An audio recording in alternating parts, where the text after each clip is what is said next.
Up next on Eco Company. A floating power station in the ocean? It's a new idea for generating electricity. Our device is an aquatic thermoelectric generator. What that really means is essentially floating on the water, similar to a boat or a buoy. High school students inventing a new way to harness the energy of the sun.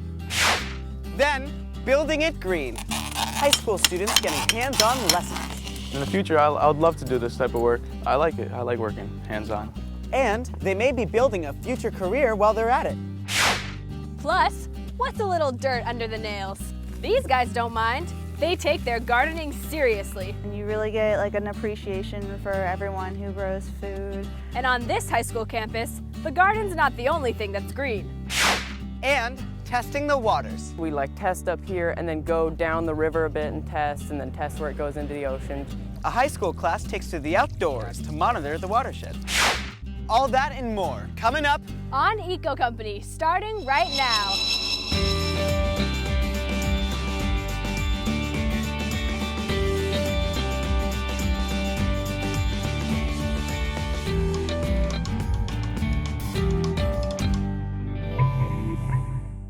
Hey guys, thanks for tuning in to Eco Company. I'm Jelena. And I'm Josh. Imagine a solar power generator floating in your swimming pool. That's thinking outside of the box. Just what this group of students is used to doing. They're young inventors with a big idea. They designed and engineered their very own solar power generator that floats on water. So power from your swimming pool, or maybe the ocean. It's everywhere, from the ends of the earth to the equator and points in between. We're talking about water. Oceans make up 71% of the Earth's surface. And that's not including rivers, streams, and lakes.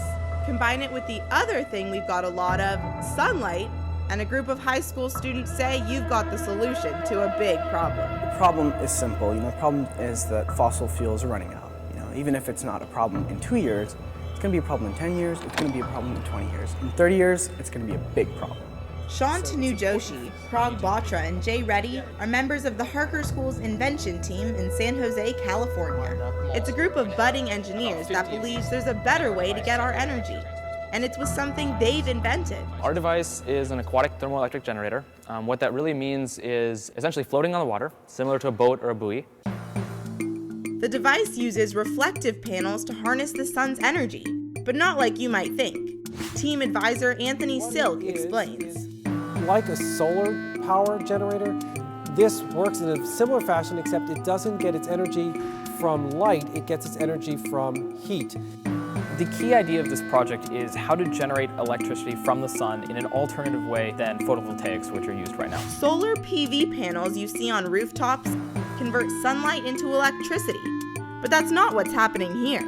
This will be sitting on a body of water which will be cool, and so the difference between the hot panel heated by the sun and the cold water, that difference is going to cause an electric current to be formed. The heat gets channeled down through our device, through these aluminum squares, and then into one of these thermoelectric panels.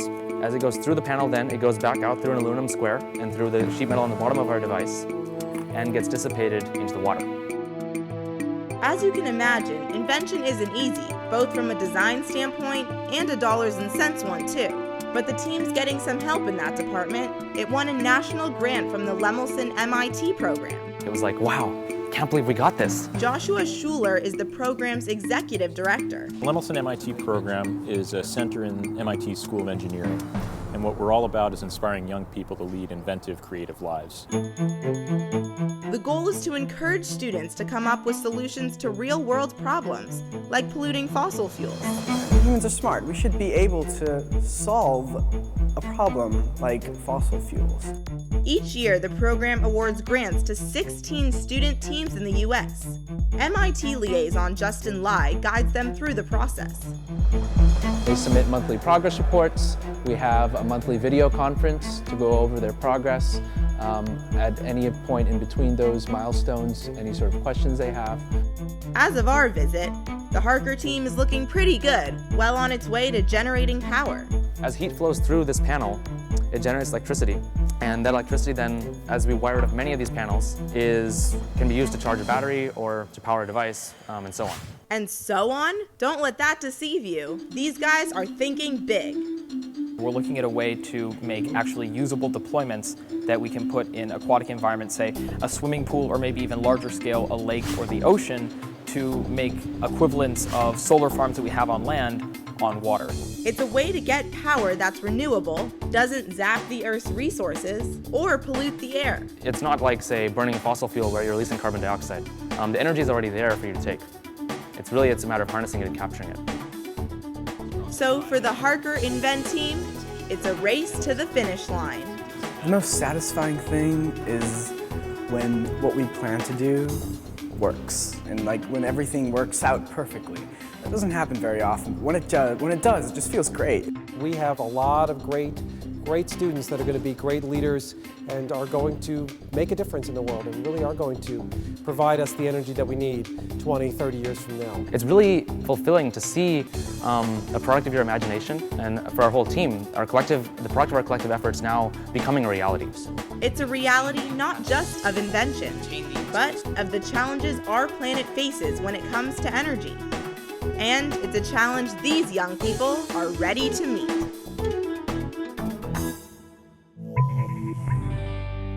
We may not all be inventors, but it's easy to see that green careers are one of the growth areas for jobs of the future. And these next students are getting hands-on experience building it green, and maybe building a green career in the process.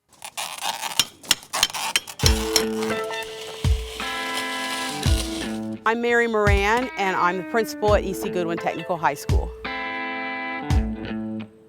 Our mission is to not only give students a high school diploma so that they can pursue higher education, but to also have them leave here with a trade skill, able to go directly into the workforce, into a job that pays well. This building comes into play because this was the opportunity for our students to actually create from scratch a building that encompasses brand new technologies, and they got the opportunity to install them from ground zero. My name is Giovanni Montavo and I'm 17 years old. We basically did the rough construction, the siding, the roofing, the framing in the inside.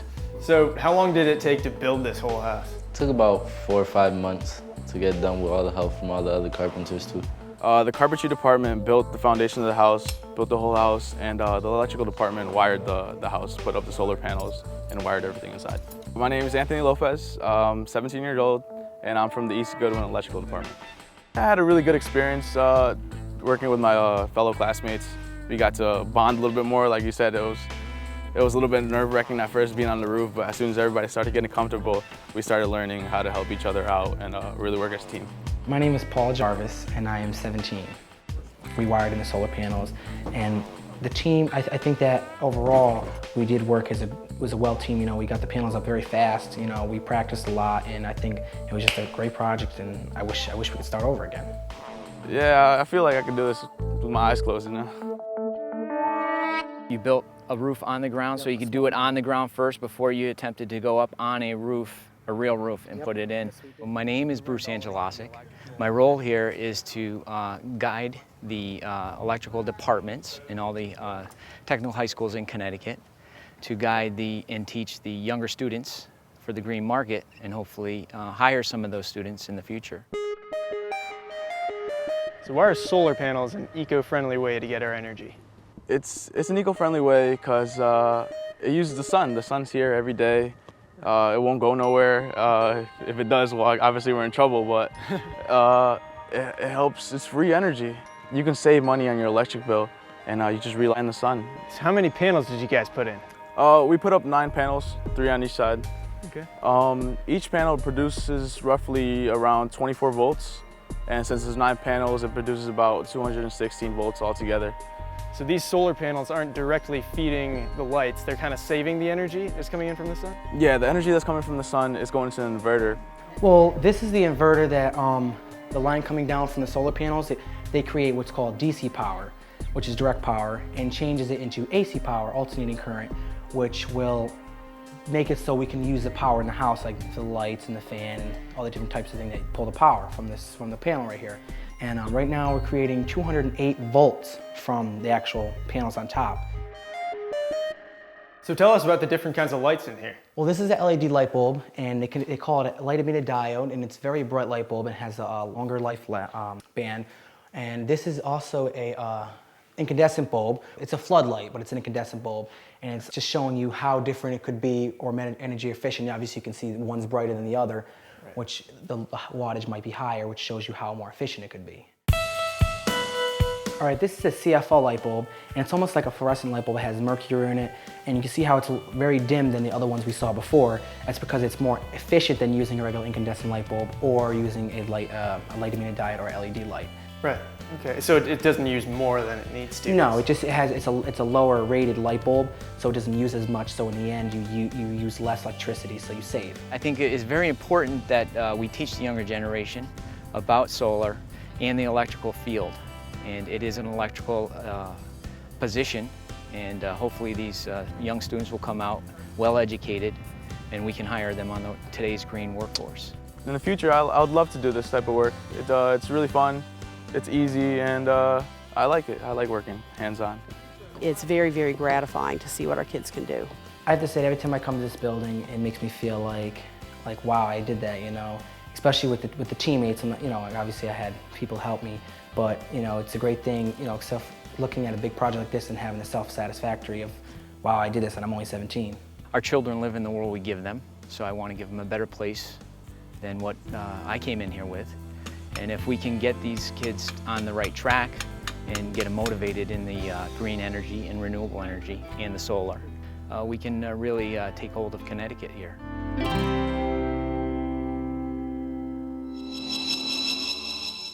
Coming up next, getting your hands dirty. These students don't mind. I just love working out here. It's so much fun. And on this high school campus, the garden's not the only thing that's green. And later, how these students are taking the future into their own hands, one sustainable step at a time. We test up here and then go down the river a bit and then test where it goes into the ocean, just see how the water's doing. More Eco Company is still ahead.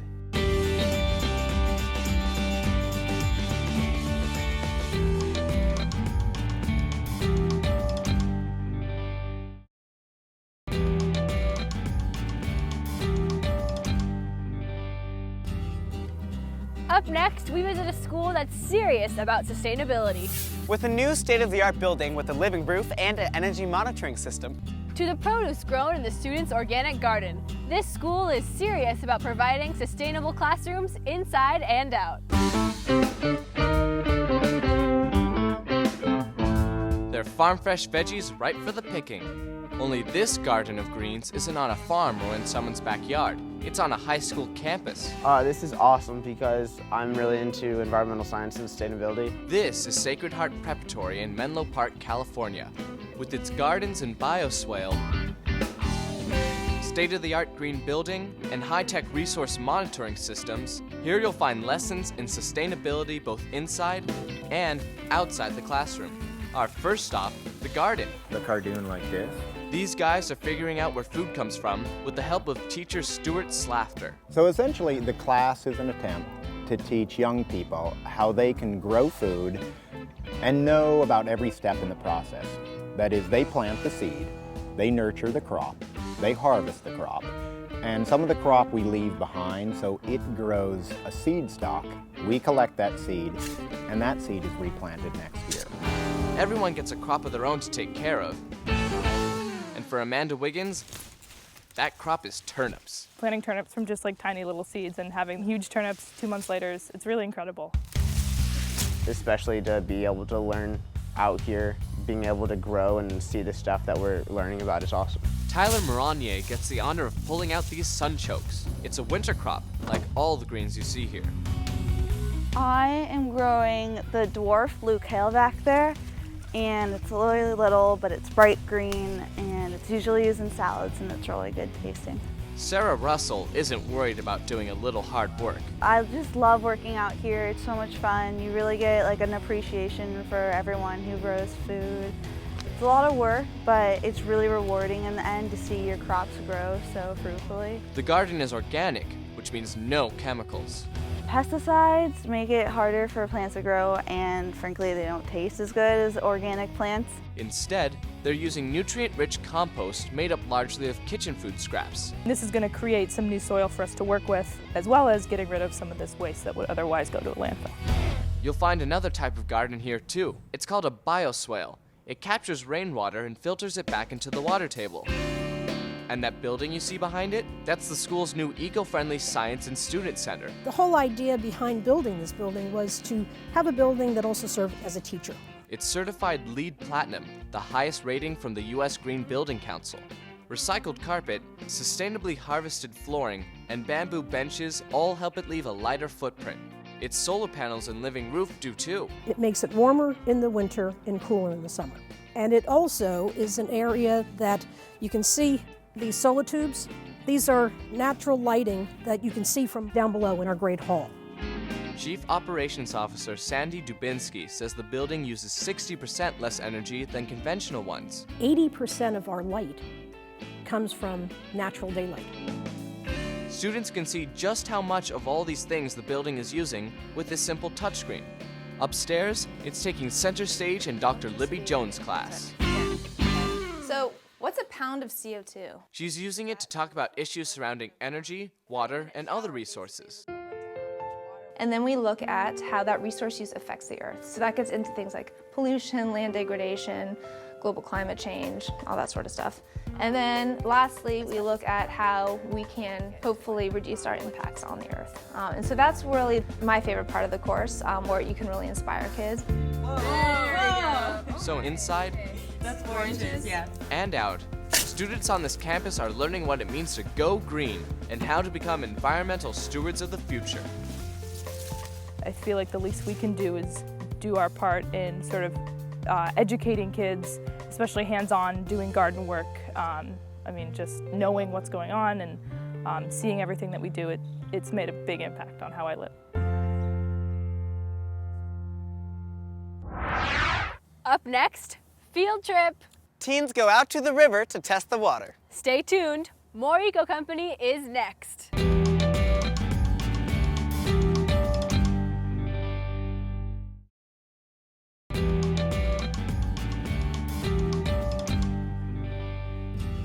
How many times have you wanted to be outside like this instead of in a classroom? That'd be cool. We visited some students spending time in the great outdoors. It's an eco lesson you just can't get from a book. It's Nature's Classroom, a place for these students to learn about watershed ecology. I'm gonna say 6.5. That's what I said earlier. Make some surprising discoveries. Gates caught a crawdad over here. It's not dead, but look at those eggs. Yeah. That's eggs? Plus, even pick up a few birding pointers. Oh, it's moving. These teens are students at Natural Bridges High School in Santa Cruz, California. Today, class is taking place outdoors, and their assignment, water testing. We're testing the water quality, and we're bird watching and hanging out. It's pretty fun. They're testing the general health of the entire ecosystem. We came to our local pond. It's called Antonelli Pond, and it's really pretty here. And we're measuring things in the water, seeing if it's good for the plants and the animals. Students first make their observations about the area, things like the temperature, any trash, or easy to spot water pollution. Katia Atman writes it all down. We just measure if it gets worse or if there's more trash. Soon, it's time to pull out the test kit and get started.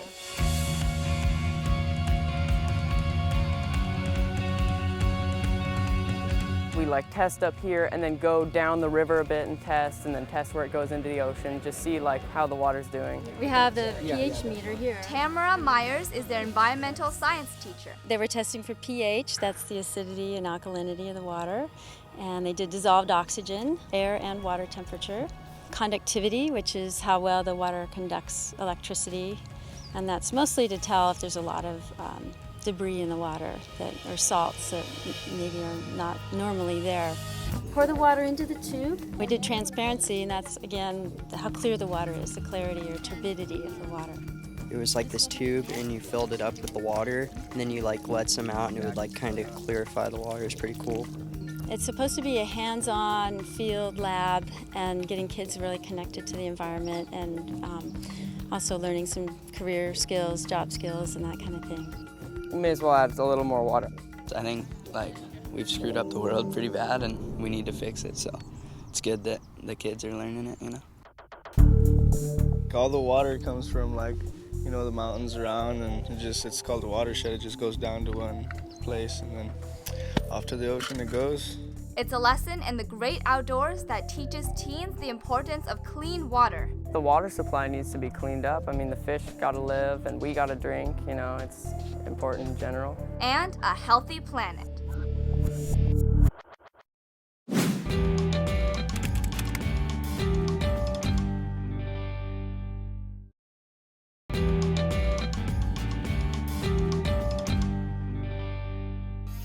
Well, that wraps up another episode of Eco Company. Thanks for tuning in. For more information on the stories in the show or to give us your feedback, check out our website at eco-company.tv. And remember, you too can be a part of the solution. We'll see you back here next time on Eco Company.